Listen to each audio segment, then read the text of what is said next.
Digital electronics or digital circuits are electronics that handle digital signals, discrete bands of analog levels, rather than by continuous ranges. All levels within a band of values represent the same numeric value. Because of this discretization, relatively small changes to the analog signal levels due to manufacturing tolerance, signal attenuation, or parasitic noise do not leave the discrete envelope, and as a result are ignored by signal state sensing circuitry. In most cases, the number of these states is 2, and they are represented by two voltage bands, one near a reference value, and the other of value near the supply voltage. Digital techniques are useful because it is easier to get an electronic device to switch into one of a number of known states than to accurately reproduce a continuous range of values. Digital electronic circuits are usually made from large assemblies of logic gates, simple electronic representations of Boolean logic functions. History.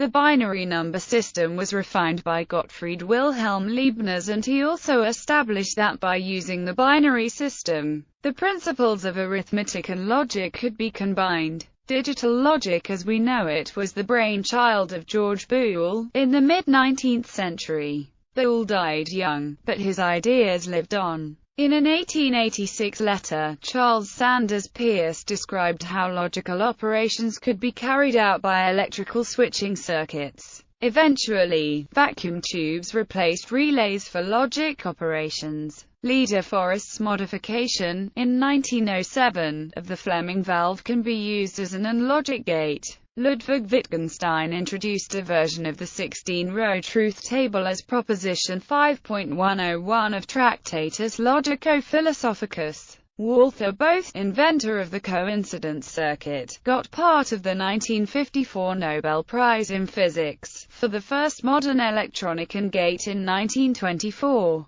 Mechanical analog computers started appearing in the 1st century and were later used in the medieval era for astronomical calculations. In World War II, mechanical analog computers were used for specialized military applications such as calculating torpedo aiming. During this time the first electronic digital computers were developed. Originally they were the size of a large room, consuming as much power as several hundred modern personal computers. The Z3 was an electromechanical computer designed by Konrad Zuse, finished in 1941. It was the world's first working programmable, fully automatic digital computer. Its operation was facilitated by the invention of the vacuum tube in 1904 by John Ambrose Fleming. Purely electronic circuit elements soon replaced their mechanical and electromechanical equivalents. At the same time that digital calculation replaced analog,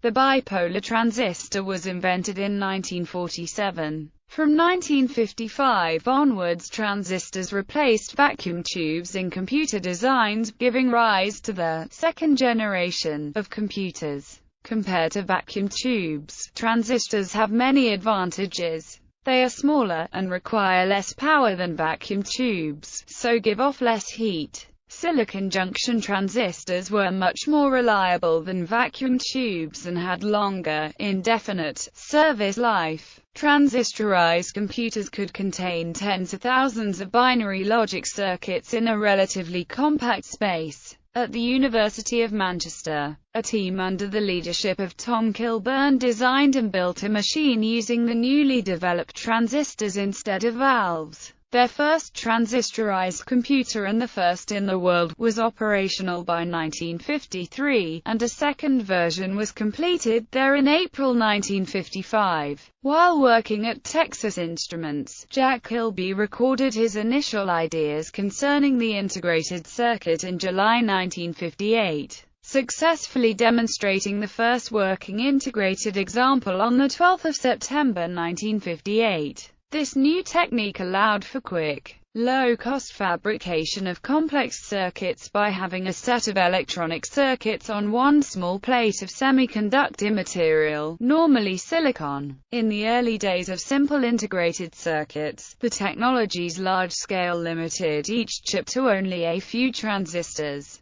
and the low degree of integration meant the design process was relatively simple. Manufacturing yields were also quite low by today's standards. As the technology progressed, millions, then billions of transistors could be placed on one chip, and good designs required thorough planning, giving rise to new design methods. Properties. An advantage of digital circuits when compared to analog circuits is that signals represented digitally can be transmitted without degradation due to noise. For example, a continuous audio signal transmitted as a sequence of 1s and 0s can be reconstructed without error, provided the noise picked up in transmission is not enough to prevent identification of the 1s and 0s. An hour of music can be stored on a compact disc using about 6 billion binary digits. In a digital system, a more precise representation of a signal can be obtained by using more binary digits to represent it.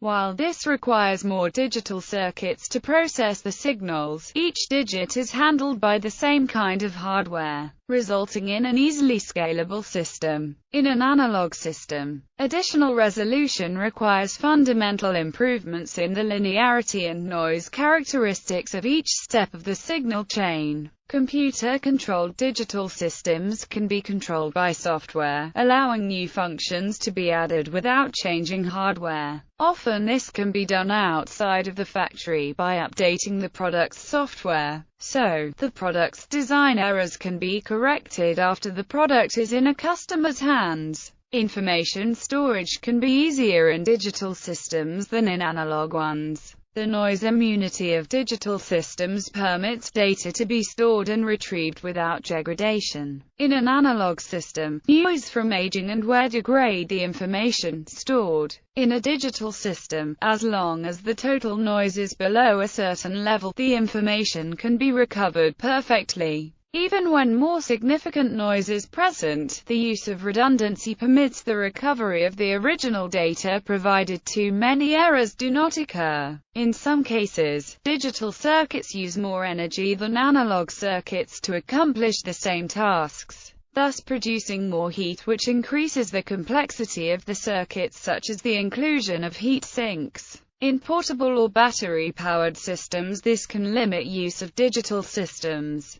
For example, battery-powered cellular telephones often use a low-power analog front-end to amplify and tune in the radio signals from the base station. However, a base station has grid power and can use power-hungry, but very flexible software radios. Such base stations can be easily reprogrammed to process the signals used in new cellular standards. Digital circuits are sometimes more expensive, especially in small quantities. Most useful digital systems must translate from continuous analog signals to discrete digital signals. This causes quantization errors. Quantization error can be reduced if the system stores enough digital data to represent the signal to the desired degree of fidelity. The Nyquist-Shannon sampling theorem provides an important guideline as to how much digital data is needed to accurately portray a given analog signal. In some systems, if a single piece of digital data is lost or misinterpreted, the meaning of large blocks of related data can completely change. Because of the cliff effect, it can be difficult for users to tell if a particular system is right on the edge of failure, or if it can tolerate much more noise before failing. Digital fragility can be reduced by designing a digital system for robustness.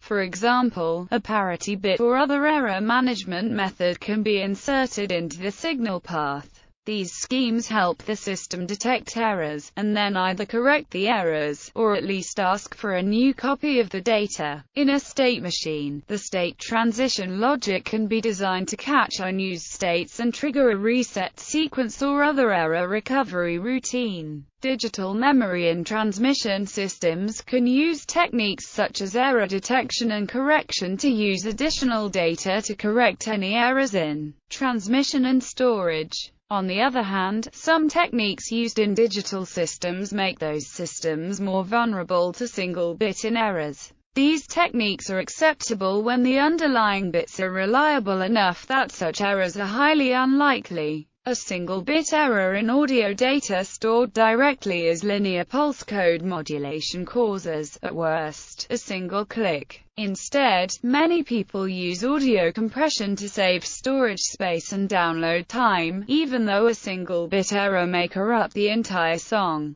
Construction. A digital circuit is typically constructed from small electronic circuits called logic gates that can be used to create combinational logic. Each logic gate is designed to perform a function of Boolean logic when acting on logic signals. A logic gate is generally created from one or more electrically controlled switches, usually transistors, but thermionic valves have seen historic use. The output of a logic gate can, in turn, control or feed into more logic gates. Integrated circuits consist of multiple transistors on one silicon chip, and are the least expensive way to make large number of interconnected logic gates. Integrated circuits are usually designed by engineers using electronic design automation software to perform some type of function. Integrated circuits are usually interconnected on a printed circuit board, which is a board which holds electrical components and connects them together with copper traces.